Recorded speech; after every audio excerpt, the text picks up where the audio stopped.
Oke, Efesus hari ini firmannya di Efesus 4 ayat 7 sampai 16. Oke, saya baca ya. Ayat 7 itu Yes. dari perikopnya di atas adalah kesatuan jemaat dan karunia yang berbeda-beda. Oke, saya mulai baca apa ayat 7. Tetapi kepada kita masing-masing telah dianugerahkan kasih karunia menurut ukuran pemberian Kristus. Itulah sebabnya kata Nas, tatkala ia naik ke tempat tinggi, ia membawa tawanan-tawanan, ia memberikan pemberian-pemberian kepada manusia. Bukankah ia telah naik? Berarti bahwa ia juga telah turun ke bagian bumi yang paling bawah. Ia yang telah turun, ia juga yang telah naik, jauh lebih tinggi daripada semua langit untuk memenuhkan segala sesuatu. 11, dan ialah yang memberikan baik rasul-rasul maupun nabi-nabi, baik pemberita-pemberita Injil maupun gembala-gembala dan pengajar-pengajar. 12, untuk memperlengkapi orang-orang kudus bagi pekerjaan pelayanan, bagi pembangunan tubuh Kristus.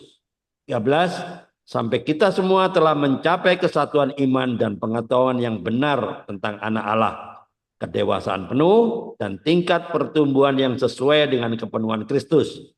14, sehingga kita bukan lagi anak-anak yang diumbang-ambingkan oleh rupa-rupa angin pengajaran, oleh permainan palsu manusia dalam kelicikan mereka yang menyesatkan. 15, tapi dengan teguh berpegang pada kebenaran di dalam kasih, kita bertumbuh di dalam segala hal ke arah Dia, Kristus yang adalah kepala. 16, terakhir, daripadanya lah seluruh tubuh yang rapi, tersusun, dan diikat menjadi satu oleh pelayanan semua bagiannya, sesuai dengan kadar pekerjaan tiap-tiap anggota, menerima pertumbuhannya dan membangun dirinya di dalam kasih. Amin. Oke, saya bacakan uh, prolognya ya. Bentar.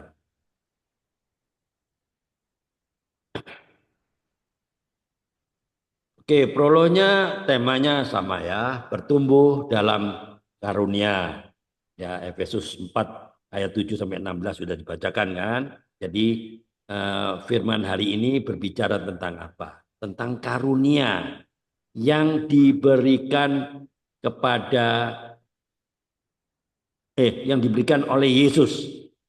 Tetapi kepada kita masing-masing telah dianugerahkan kasih karunia menurut ukuran pemberian Kristus. Dialah yang memberikan baik rasul-rasul maupun nabi-nabi, baik pemberita-pemberita Injil maupun gembala-gembala dan pengajar-pengajar, untuk memperlengkapi orang-orang kudus bagi pekerjaan pelayanan, bagi pembangunan tubuh Kristus.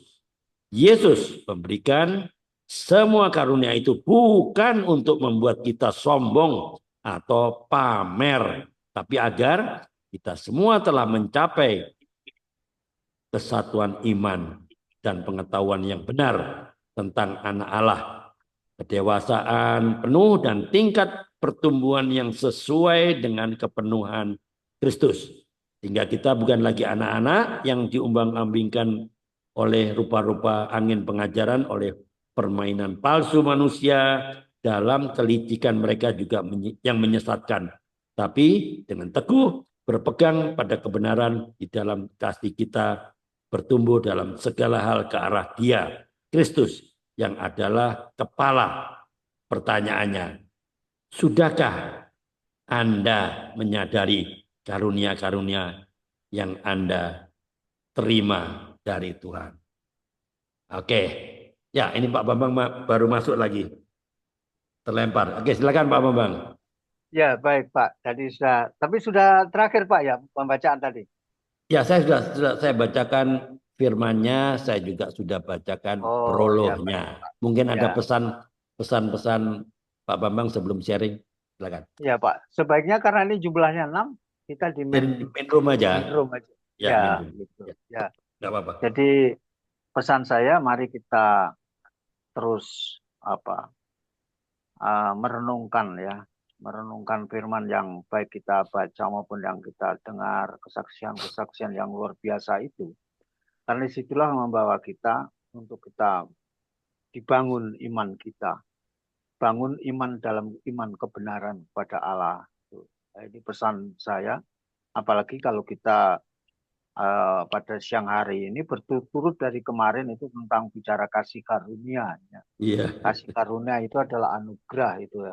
Anugerah seperti kita mendapatkan pada bulan ini kita akan memperingati Natal kelahiran Tuhan Yesus, itu pun juga sebuah kasih karunia Allah. Ya.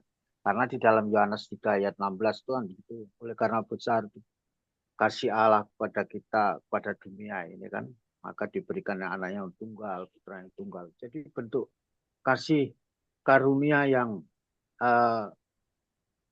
diberikan kepada kita, termasuk bagaimana kita untuk mempercayai, memiliki iman, untuk tetap teguh, itu pun juga sebuah kasih karunia.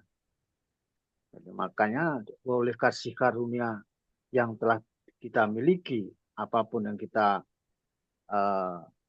yang bisa kita lakukan seturut dengan talenta kita, maka kita harus lakukan itu untuk kita kasih pada Allah. Ini bentuk anugerah. Kasih karunia itu kan anugerah. Jadi arti anugerah itu sesungguhnya kita tidak layak untuk menerimanya, tetapi kita bisa menikmatinya. Jadi kita bisa menerimanya, itu sebuah bentuk kasih karunia. Ya, itu kira pesan saya, Pak. Jadi mari kita terus memelihara kasih karunia Allah pada kita. Itu Pak, itu aja Pak. Ya, yang bisa saya sampaikan. Mungkin nanti akan boleh berkembang, ada pertanyaan-pertanyaan. Jadi kasih karunia jadi anugerah, kalau kita bicara anugerah itu kasih karunia. Kalau kita bicara kasih setia Tuhan, itu bentuk bukan anugerah, itu rahmat ya, kemurahan ya. Kemurahan Allah itu berbicara tentang kasih setia Tuhan. Nah, sedangkan kalau bicara kasih sayang itu adalah sebuah rahmat. Nah, jadi kalau kita bicara tentang kasih setia, itu sebuah rahmat daripada Allah. Kalau menurut saya, yang saya tahu itu seperti itu. Jadi kalau kita bisa bernapas, kemudian kita bisa menikmati hidup ini, ya, kemudian kita tidak sakit, itu kekuatan, itu sebuah kasih karunia, sebuah anugerah. Beda dengan karunia-karunia. Ya. Tapi karunia itu diberi oleh Allah karena kasih karunia Allah, oleh karena anugerah. Jadi karunia itu adalah satu, misalkan kita bisa melakukan seperti kemarin Pak Apolos itu melakukan kesembuhan, itu sebuah karunia, dan karunia itu bisa diterima oleh kita itu oleh karena kasih karunia Allah, seperti yang kita baca di dalam Roma kemarin.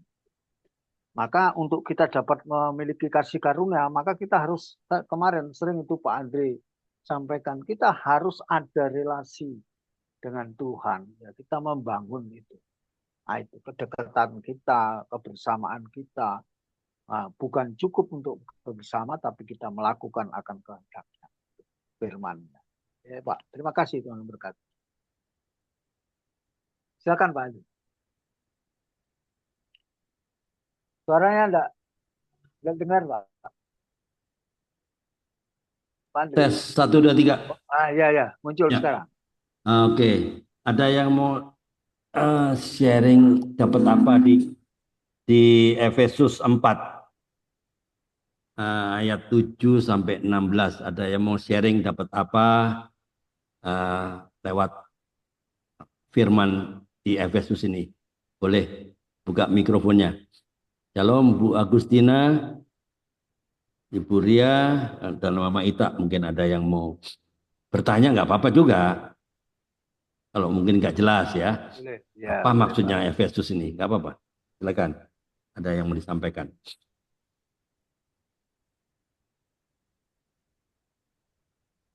Oke, saya buka ya. Saya buka, saya kasih kisi-kisinya. Ya, kisi-kisinya mungkin nanti membuka cakrawala teman-teman semua ya. Efesus 4, 7 sampai 16 ini cerita apa? Ayat ini membahas bagaimana Kristus memberikan karunia rohani kepada siapa? Kepada setiap orang, orang yang percaya tapi ya, untuk apa dikasih karunia? Untuk membangun gereja sebagai tubuh Kristus. Itu poinnya itu, maknanya itu. Poin besarnya ya, nanti kita iris tipis-tipis lah ya.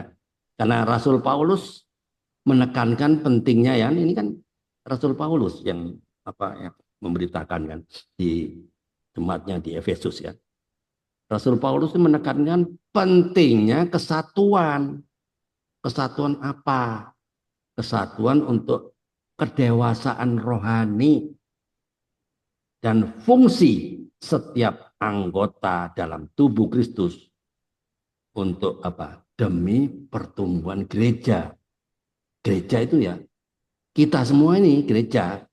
Nah, itu poin besarnya. Oke, ada yang mau sharing atau yang bertanya?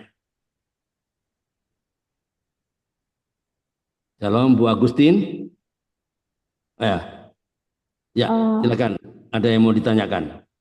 Gini Pak, sesungguhnya itu talenta yang Tuhan berikan kepada kita itu kan bukan hanya untuk sebagai penginjilan, tapi talenta itu diberikan kepada semua orang itu sesuai dengan apa yang kita miliki.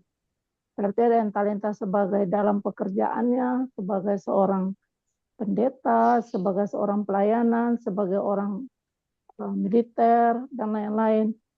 Kalau menurut saya itu talenta yang Tuhan berikan itu tidak semua sama ya Pak ya, tidak semua sama. Sebagai dalam pekerjaan kita, kita menunjukkan bahwa apa yang sudah Tuhan kasih, kita tunjukkan yang terbaik dalam pekerjaan kita, sehingga menunjukkan kita itu sebagai anak Tuhan yang betul-betul memberikan hal yang terbaik dalam pekerjaan. Kita mengenalkan seseorang itu sesuai dengan talenta kita, sehingga dia mengerti apa yang harus lakukan. Lakukan itu bukan sesuai kehendak dia, biarlah sesuai dengan kehendak Tuhan saat itu. Jadi kita memberikan gambaran, kita menjadi talenta buat dia, kita menjadi garam dan terang buat dia, sehingga apa yang dilakukan itu sesuai apa yang diharapkan oleh organisasi itu misalnya. Demikian mungkin gitu kali Pak, menurut pengertian saya ya. Ya, oke. Saya ulangi lagi ya. Setiap orang beda-beda. Karunia, talenta beda-beda.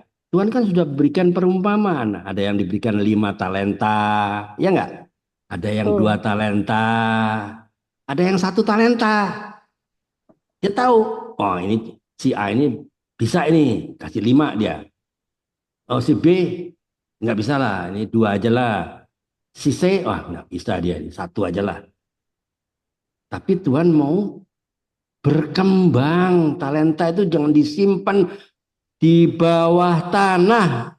Seperti anak yang didapat 1 talenta kan cuma disimpan di bawah tanah. Dia bilang apa? Engkau hamba yang jahat. Ya, jangan-jangan kita juga sama diberikan talenta tapi tidak dikembangkan. Nah, apa yang terjadi? Engkau adalah hamba yang jahat. Ya enggak? Nah, kalau diberikan talenta harus dikembangkan. Dikembangkan untuk apa? Ya, untuk membangun gereja. Gereja itu siapa? Kita ini sebagai tubuh Kristus. Tadi kan saya sudah sampaikan kisi-kisinya. Talentanya beda-beda, tidak sama. Saya sama Bu Agustin beda. Bu Agustin kan letnan kolonel, ya enggak? Letnan kolonel purnawirawan. Saya enggak, beda-beda lah, gitu. Ya, disinilah ya masing-masing diberikan talenta yang beda-beda, tapi harus dikembangkan supaya Tuhan mau menerima buahnya. Apa? Ya saya kasih kalian 1 mana buahnya? Kok cuma 1? Enggak berkembang? engkau adalah hamba yang jahat loh. Ya enggak? Ya. Di situ karunia talenta itu diberikan kepada setiap kita masing-masing beda, semuanya untuk membangun gereja sebagai tubuh Kristus. Ya, inilah pentingnya punya kedewasaan rohani sehingga setiap anggota bisa bertumbuh dewasa rohaninya untuk apa? Untuk terus memuliakan nama Tuhan. Ya, ada lagi yang mau ditanyakan?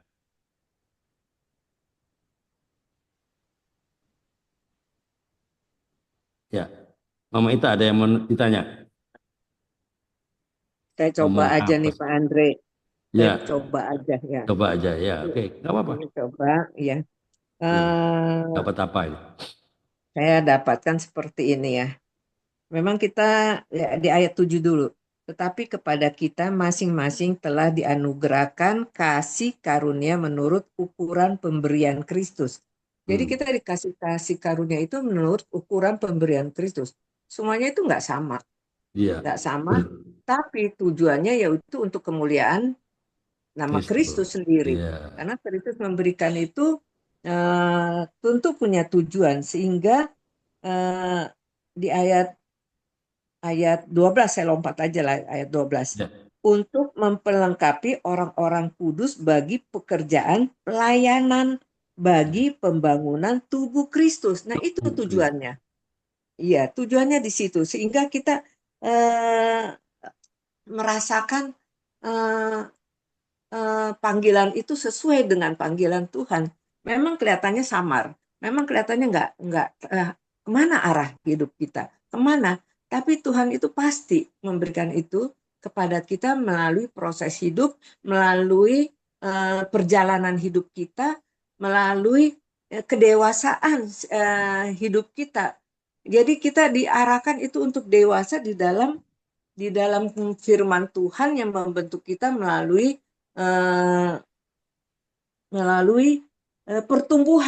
pertumbuhan yang sesuai dengan kepenuhan Kristus sendiri. Jadi proses hidup itu menghasilkan pengalaman-pengalaman hidup dalam Kristus Yesus sehingga kita dewasa di dalam hal itu.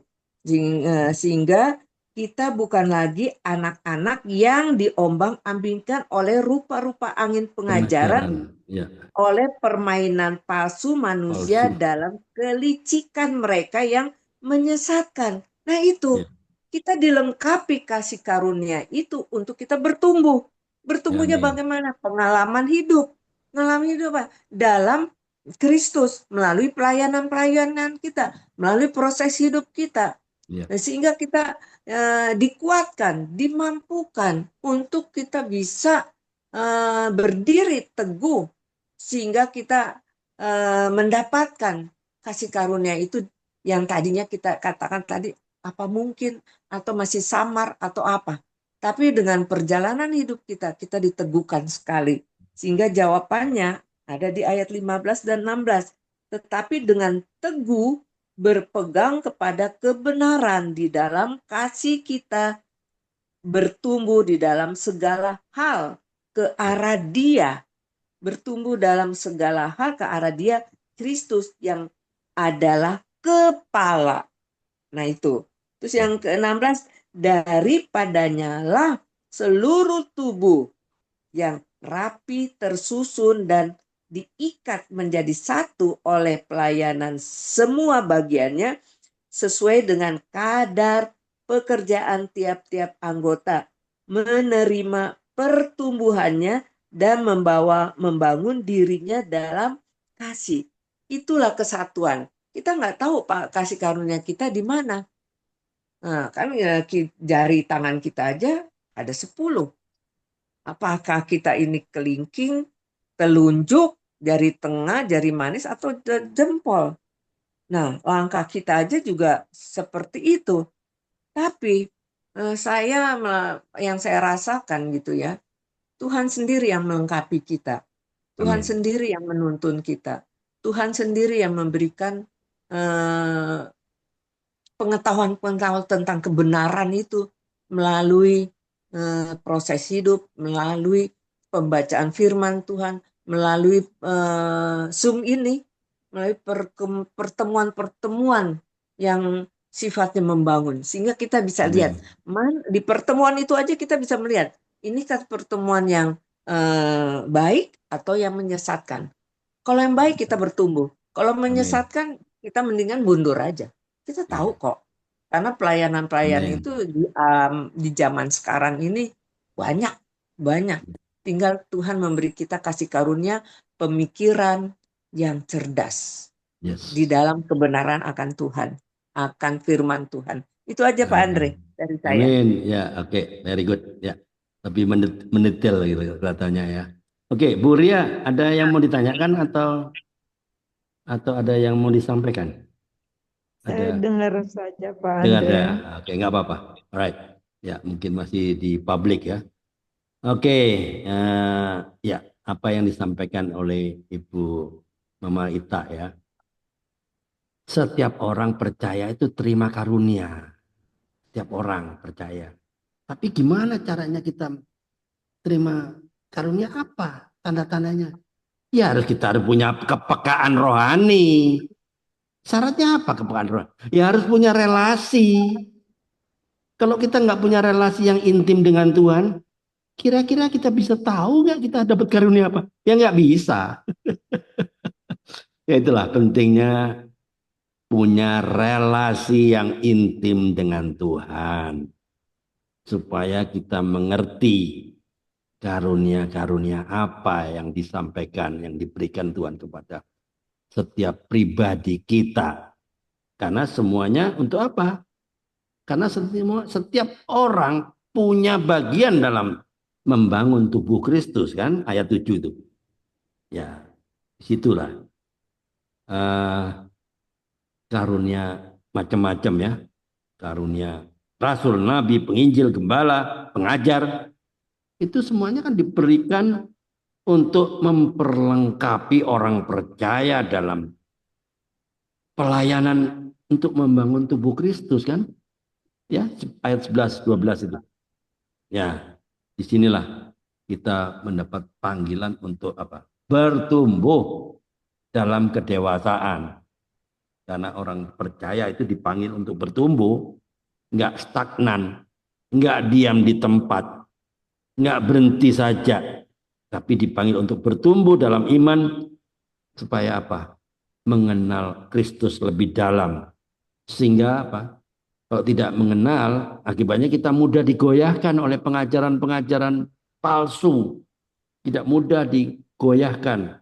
Ya, ayat 13-14 itu. Nah, itulah pentingnya kita punya relasi itu. Oke, itu yang dapat saya ambil dari saya ini. Oke, ada yang mau ditanyakan? Ibu Agustin atau Pak Bambang ada yang mau ditambahkan? Ya, baik. Baik Pak, saya tambahkan dari Bu Rita tadi ya. Jadi saya kebenarannya itu ada di ayat 16 Pak. Jadi daripadanya lah seluruh tubuh. Ya, jadi maksudnya seluruh tubuh yang rapi tersusun dan diikat menjadi satu oleh pelayanan semua bagian sesuai dengan kadar pekerjaan tiap anggota, menerima pertumbuhannya dan membangun dirinya dalam kasih. Jadi ini maksudnya bahwa kalau kita ingin menjadi satu tubuh, artinya satu tubuh Kristus, tentunya kita harus memiliki kehidupan seperti Kristus. Artinya apa? Bahwa kita harus ikut pimpinan atau otoritas kedaulatan tertinggi adalah di kepala, yaitu Yesus Kristus itu. Karena semua anggota itu tubuh ini dikelola atau dikendalikan oleh otak. Tapi sesungguhnya dari hati baru ke otak. Kalau kita seorang orang Kristen itu mulai dari hati baru otak yang berpikir mencernakan. Tapi kalau orang dunia itu dari otak berpikir, sehingga dia berbicara tentang rasio, tidak berbicara hati. Tetapi oleh karena hati inilah, yaitu Yesus Kristus itu sang kepala yang mengendalikan kehidupan kita, maka kita harus menjadi satu tubuh, artinya tidak bisa terlepas dari perintah Tuhan Yesus itu, yaitu Sang Kepala itu. Ya, tapi sudah saya sampaikan tadi Pak ya, mulai dari hati baru kepala yang memberitakan. Kepala itu adalah Yesus itu sendiri. Maka kita harus hidup seturut dengan apa? Artinya kita mengikuti akan kepala. Kita tangan bisa bergerak, kaki bisa bergerak, hati keinginan itu bisa bergerak. Semua itu digerakkan oleh sang pimpinan itu, kepala kita, yaitu Yesus Kristus itu sendiri. Nah, untuk kita bisa connecting dengan kepala atau juga bisa gambaran lebih jelasnya itu kita sering bicarakan di Yohanes 15 itu. Ya, Yohanes 15 tentang pokok anggur itu. Saya kira tidak jauh beda dengan itu. Jadi kita bisa melakukan segala sesuatu itu atas perintah Tuhan. Nah, bagaimanakah sebenarnya hidup kita untuk seturut dengan kehendak Tuhan itu? Maka dijelaskan di dalam ayat sebelumnya, ya. Bagaimana cara untuk kita bisa sejalan, sepikir, ya, sepikir sehati dengan Tuhan? Karena Tuhan katakan taruhlah pikiran dan perasaanmu itu sesuai dengan pikiran dan perasaan dari Tuhan kita Yesus Kristus. Maka bagaimana untuk mencapai itu? Ini dikatakan di sini kita harus memiliki kesatuan iman dan pengetahuan yang benar. Jadi tentang anak Allah. Jadi kita harus sungguh percaya, sangat percaya bahwa kehidupan kita itu hanya dari Dia. Jadi artinya kita harus memiliki kepercayaan. Kemudian yang kedua, kita harus memiliki kedewasaan penuh. Kedewasaan penuh berarti kehidupan kita harus seturut dengan firman Allah. Ya. Jadi ketika kita memiliki kepercayaan tidak cukup, tetapi kita harus seturut dengan kehendak firman-Nya. Karena kedewasaan penuh itu ditentukan oleh bagaimana tingkat pengetahuan tentang kebenaran itu.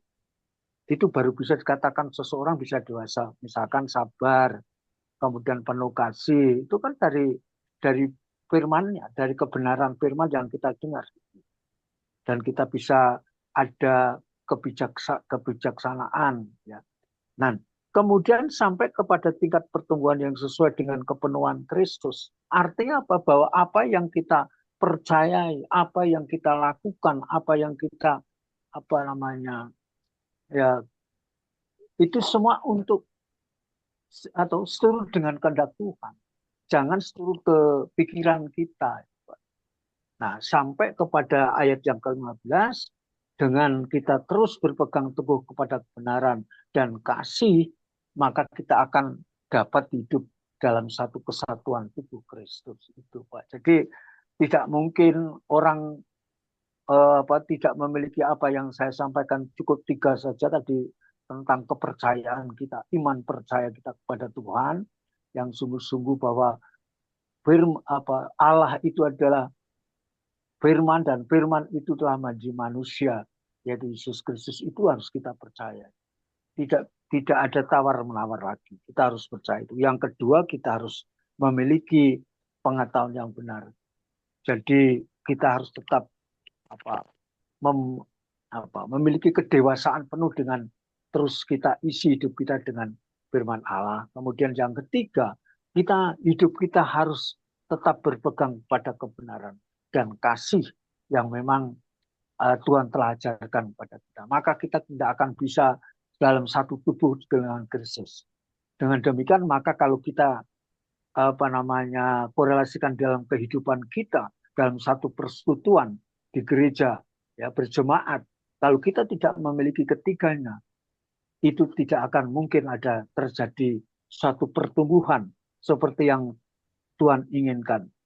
Nah, di mana pada ayat terakhir akan menerima pertumbuhannya dan membangun dirinya dalam kasih itu. Itu Pak tambahan dari saya. Amin. Ya. Oke, lebih detail lagi ya. Ya. Jadi itulah mari kita semua untuk menggali ya karunia apa yang Tuhan berikan kepada kita dan kita telah terima. Enggak ada jalan lain. ya, harus punya kepekaan rohani. Terus kepekaan rohani gimana caranya? Nggak ada jalan lain. Harus punya relasi, ya, yang intim dengan Tuhan. Tuhan akan singkapkan semuanya untuk kita terus bertumbuh ke arah lebih baik lagi, terus mendapatkan kedewasaan rohani, sehingga kita terus berkomitmen untuk terus mengembangkan karunia-karunia yang telah kita dapatkan dari Tuhan. Jadi itulah, nggak ada jalan lain. Harus terus punya relasi lebih intim lagi dengan Tuhan, supaya tidak digoyangkan atau digoyahkan oleh pengajaran-pengajaran di luar sana. Oke, ada lagi yang mau ditanyakan? Saya boleh bertanya, Oh, Pak? boleh. Ya, silakan Bu Riti ya. Seperti tadi yang Pak Andre katakan bahwa kita semua mempunyai karunia. Karunia itu yang kita miliki, bagaimana caranya kita tahu ya? Apakah teman yang kasih tahu atau kita yang tahu sendiri? Iya, ya. Oke. Saya Oke. Ya. Oke. Buria, mungkin Buria nggak nyimak tadi. Saya sudah sampaikan, mungkin lagi ada di publik ya, nggak dengar. Untuk mengetahui karunia setiap kita, harus punya kepekaan rohani. Gimana caranya kepekaan rohani? Kan gitu pertanyaan selanjutnya. Ya nggak? Tadi rupanya Buria nggak dengar. Untuk punya kepekaan rohani, harus punya relasi yang intim dengan Tuhan. Kalau kita nggak tahu karunianya apa, pertanyaanlah kepada diri sendiri, apakah relasi saya dengan Tuhan sudah cukup atau hanya on off saja. Bagaimana supaya relasi intim? Harus punya komunitas. Komunitas yang benar. Bukan komunitas goes, bukan komunitas kuliner. Komunitas seperti ini contohnya ya, salah satunya banyak lah ya, untuk supaya kita tetap melekat pada pokok anggur, tidak hanya nempel. Kalau nempel, kira-kira kita dapat nutrisi yang sama nggak dengan pokok anggurnya? Nggak bisa kalau cuma sekedar nempel. Kita harus melekat erat. Kita adalah anak-anak Allah.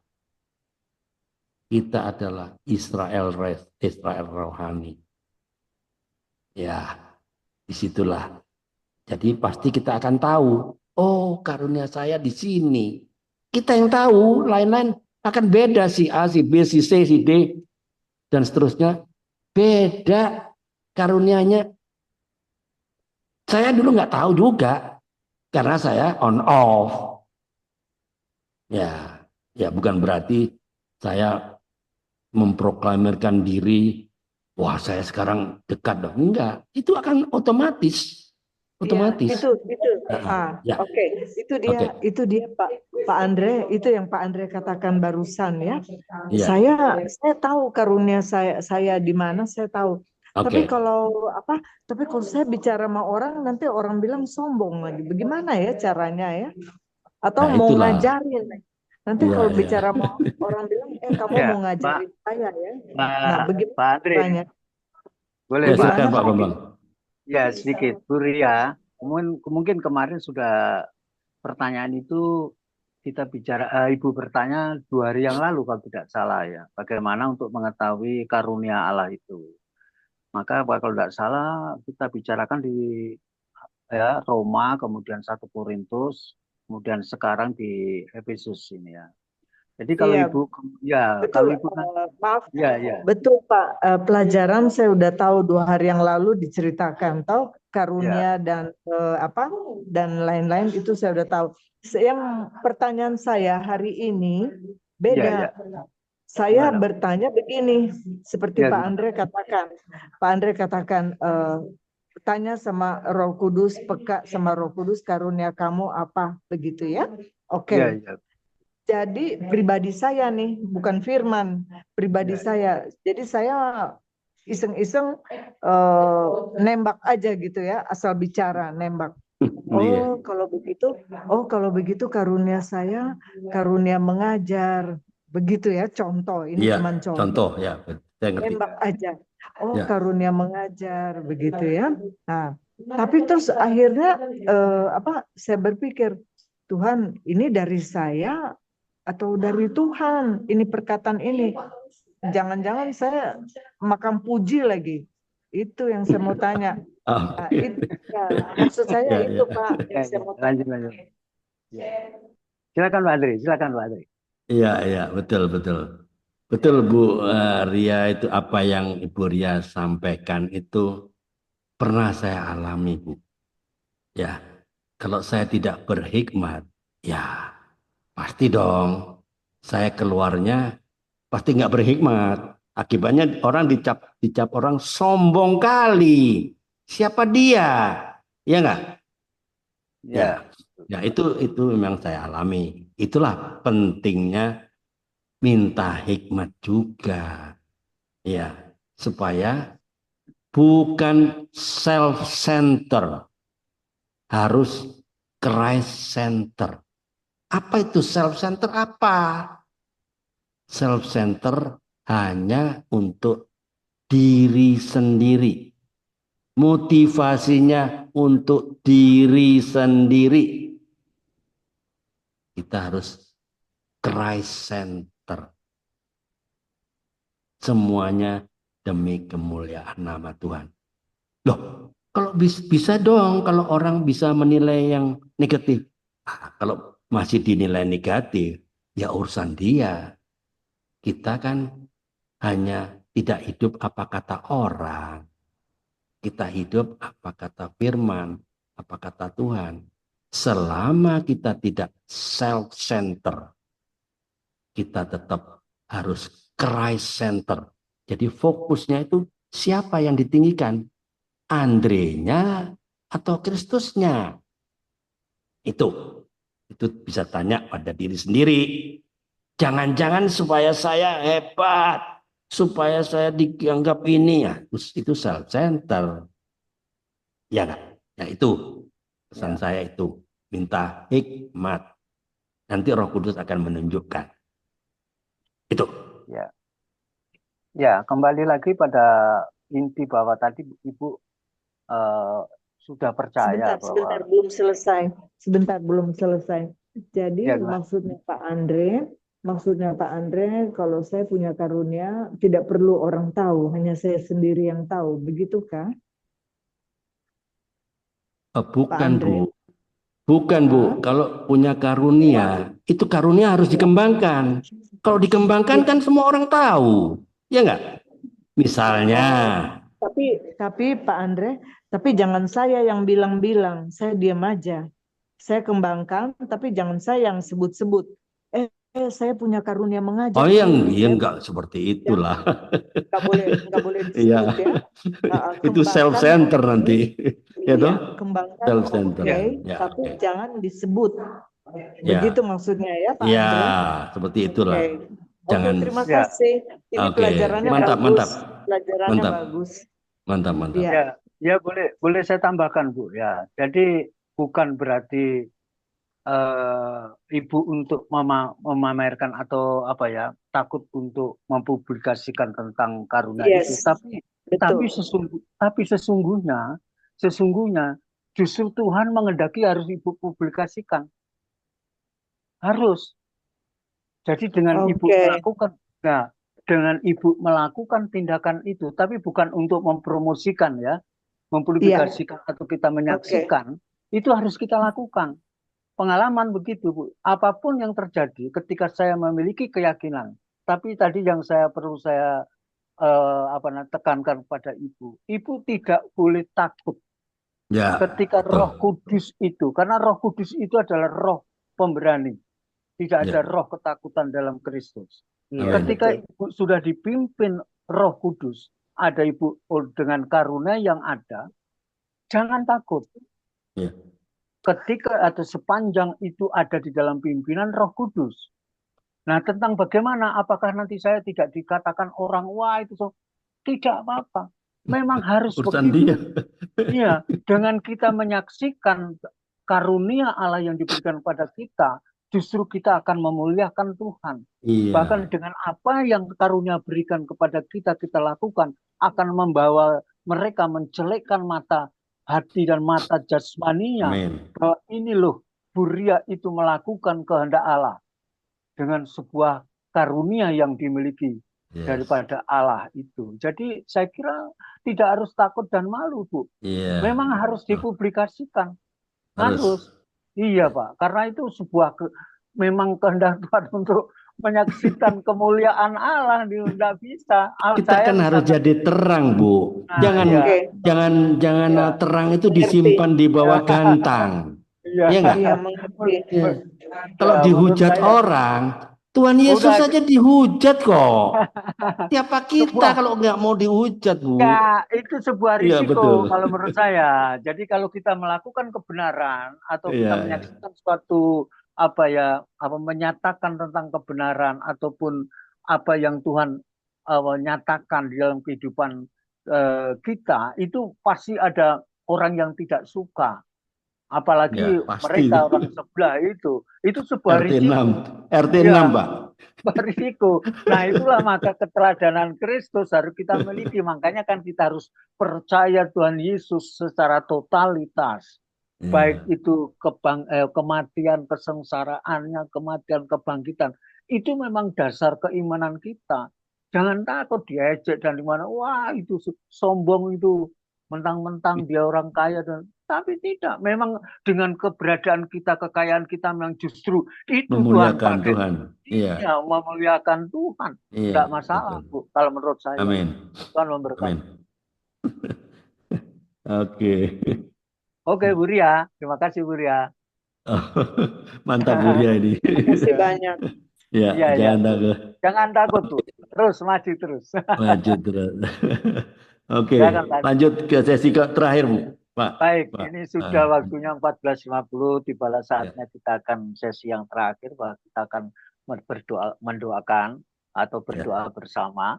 Ya, siapa Bapak Ibu yang akan berkeinginan untuk didoakan, baik pribadi maupun anggota keluarga, silakan Ibu. Siang hari ini kita sama-sama akan doakan.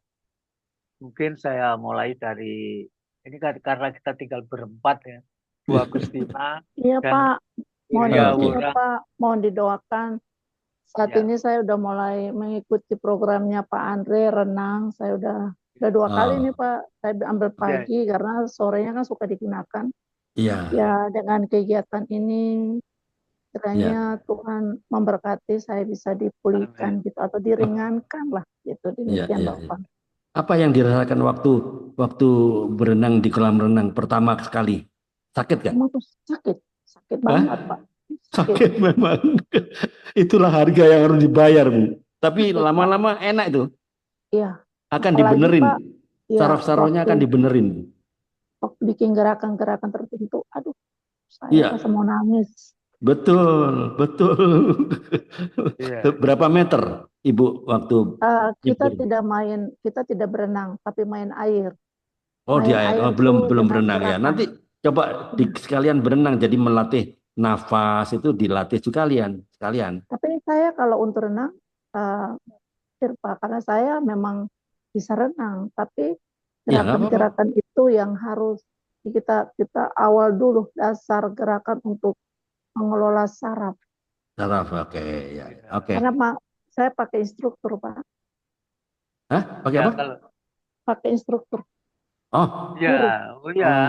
Memang sebaiknya berenang di tempat-tempat yang dangkal dulu, melatih otot-otot dulu. Iya. Nah, di tempat yang dalam, memang harus itu ada pelatih ya. Gitu. Jangan langsung ke dalam. Memang saya kan dari yang cuma sebatas leher saja lah. Dada, Pak, ya sampai dada. Betul. Saya mohon doa, Pak, biar kuasa Tuhan itu nyata, saya bisa lihat mujizat. Amin. Ya, baik. Kemudian Bu Ria. Udah orang dari Itali. Luar biasa ini pertanyaannya. Menggugah kita. Ya. Luar biasa. Men. Iya, bagus Pak. Kalau tidak ada, baik kita akan, Pak Andre. Pak Andre, Iya. saya doakan nanti Pak Andre ya. Lapas hari Sabtu besok. Oh, lapas ya. Ya. Ya, baik. Saya akan doakan Pak Andre, nanti Pak Andre doakan Bu Agustina Ya. Litinnya. Oke. Kemudian sekaligus ditutup berkat Pak ya. Ya, oke. Ya, baik. Mari kita sama-sama kita satukan hati. Kita berdoa kepada Tuhan kita yang kita sudah yakini dan kita amin dan bahwa Tuhan adalah sumber segala kehidupan kita. Dialah yang memiliki otoritas dan kedaulatan tertinggi, penguasa tunggal hidup kita, dan bahkan segala ciptaannya ada di dalam kendali Tuhan kita Yesus Kristus. Itu sebabnya mari kita sama-sama untuk mohon belas kasihan Tuhan. Segala puji syukur, hormat dan segala kemuliaan hanya bagi-Mu ya Allah Bapa, Bapa di dalam surga, Bapa dalam nama Tuhan Yesus. Bapa, sungguh kami bersyukur dan terima kasih saat ini. Memiliki Allah yang luar biasa. Allah yang tidak pernah berubah. Dulu, sekarang, sampai selama-lamanya. Baik kasih-Nya, kuasa-Nya tetap sama bagi kami yang terus berharap dan percaya kepada-Mu Tuhan. Itu sebabnya Bapa, kami sungguh sangat bersyukur dalam perjalanan kehidupan kami. Karena kebersamaan kami dengan Engkau, Engkau tidak pernah meninggalkan kami. Engkau tidak pernah membiarkan kami. Dan Engkau terus menyertai kami. Sebagaimana janji Allah kepada kami. Dengan kelahiran Yesus Kristus pun Engkau mengatakan bahwa inilah putraku, inilah anakku yang telah diberikan kepada kami agar supaya kami memiliki keselamatan dan kami boleh terus disertai sebagaimana janji-Mu kepada setiap kami. Itu sebabnya Tuhan, kami sangat percaya kepada-Mu. Kalau saat ini kami akan mengakhiri pertemuan kita kami siang hari ini dalam Zoom kompak ini Tuhan. Kami akan berdoa buat saudara kami, kekasih kami, Bapak Andre, Bapak. Amin. Sungguh kami bersyukur memiliki kompak ini yang di bawah kendali ataupun kontrol daripada Pak Andre yang telah Engkau percayakan. Itu sebabnya Tuhan, kami mohon terus Engkau memberkati dalam kehidupan Pak Andre.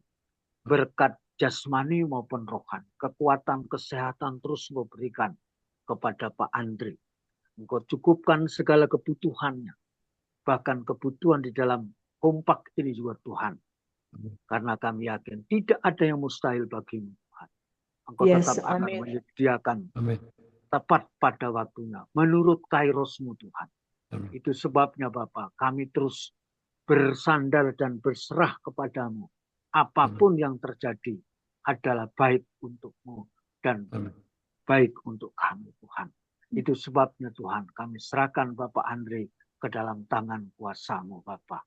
Demikian juga Bapak, kalau Engkau telah pakai untuk mengkoordinir kompak ini Tuhan, kami yakin dan percaya. Demikian juga melangkah lebih jauh lagi. Engkau telah mempercayakan Pak Andre untuk mau berangkat menuju ke lapas. Untuk menyampaikan berita kebenaran-Mu Bapa. Oleh sebab itu kami juga mohon kepadamu. Sertai, jaga, dan berkati Pak Andre. Di dalam pelayanan besok Sabtu hari. Melakukan kegiatan di lapas. Bersama dengan seluruh tim. Kiranya semua itu adalah untuk kemuliaan-Mu. Untuk kebesaran dan keagungan-Mu saja Tuhan. Terima kasih Bapa. Terpujilah nama-Mu. Berkati Tuhan apapun yang sedang dipersiapkan, kemudian peralatan-peralatan jangan kiranya juga Engkau cukupkan dan sediakan di dalam nama Yesus. Demikian juga sebentar pada hari Sabtu itu ada acara di dalam lapas, kiranya sukacita, damai sejahtera-Mu juga melingkupi mereka semua. Baik Pak Andre bersama tim, meskipun demikian juga untuk semua saudara-saudara kami yang ada di lapas. Kiranya berkat-Mu terus turun atas mereka. Sehingga mereka boleh terus diperbarui dan hidup diperbarui seperti yang Engkau inginkan. Agar supaya semua memiliki dan menerima berkat kemenangan, berkat keselamatan yang daripada-Mu Tuhan. Terima kasih Bapak.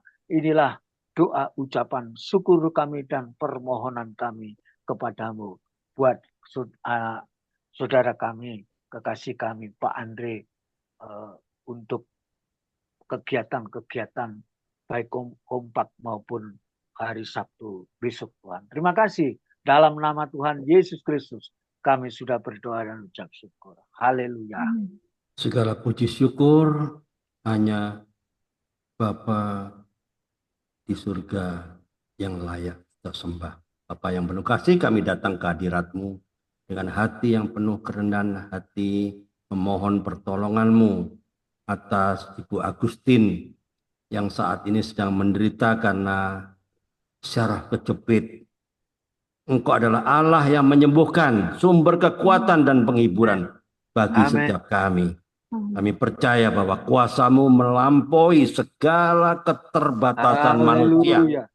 Kami memohon agar Engkau menjamah tubuh Ibu Agustin dengan kuasa-Mu yang ajaib. Berikanlah kesembuhan pada setiap bagian-bagian saraf-saraf yang tidak benar. Lepaskanlah saraf yang terjepit dan hilangkan rasa sakit yang saat ini dia rasakan. Tuhan yang Maha Baik, kuatkan hatinya dalam proses pemulihan ini. Berikanlah damai sejahtera-Mu agar dia tetap teguh berharap hanya kepada-Mu. Kami juga doa untuk tenaga medis atau untuk siapapun yang sedang membantu merawat dia, supaya mereka diberikan hikmat dan keterampilan dalam setiap tindakan mereka kepada Ibu Agustin. Bapak, kiranya melalui proses ini iman Ibu Agustin semakin dikuatkan dan nama-Mu semakin dimuliakan. Amin. Kami menyerahkan segala sesuatu ke dalam tangan-Mu karena kami percaya bahwa Engkau adalah Allah yang setia, yang tidak pernah melupakan janji-Mu. Allah penuh kasih.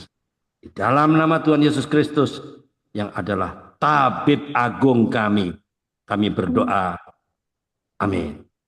Bapa di surga, kiranya Tuhan memberkati dan melindungi kami semua yang ada di Zoom ini, Pak Bambang, Ibu Ria Worang di Itali, Ibu Agustin, dan hamba-Mu sendiri Tuhan. Tuhan memberikan damai sejahtera di setiap hati dan menumbuhkan pengharapan yang teguh akan kasih-Nya. Kiranya anugerah Tuhan Yesus Kristus, kasih Allah Bapa, Yesus Kristus, dan persekutuan Roh Kudus menyertai kita semua mulai hari ini hingga Maranatha.